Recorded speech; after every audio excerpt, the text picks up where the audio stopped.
新聞一開始先看性質金檢涉嫌假投資涉資181億，受害者是超過500人。今麥檢方是擱查到因進前擱辦關閘警察的前鋒車，和新竹市的警察局，因為迄台就是查了回報唔對，警察局嘛已經把車交出來，所以會依法拍賣。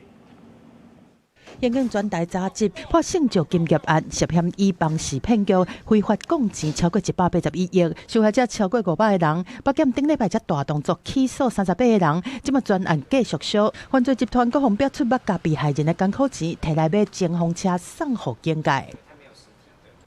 去年的關鍵點內含警方做伙翕相，新竹的社區的掛名的董事長，被指控用這垃圾錢買高級的車來做前鋒車，轉送予新竹市警察局。雖然警方強調講收證的過程是合規，但是案發了後主動提出，被北檢認定是贓物防查扣。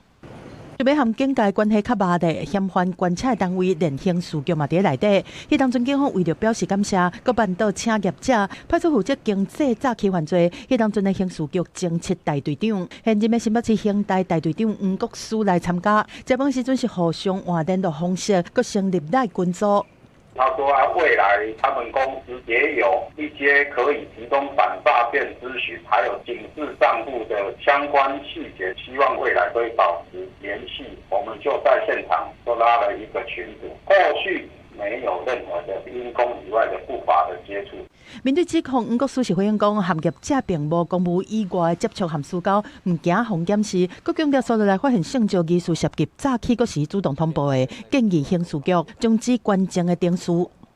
同事所謂的刑事工作人員應該非常清楚對方的一個底細。如果說知道他有這樣的一個問題的時候，那我們是不是也許在交往上面其實應該要更謹慎？即擺科技風波各大警政署嘛介入調查，已經查到測試侵入釐清，了解敢有警察人員涉及違法違紀。記者綜合報道。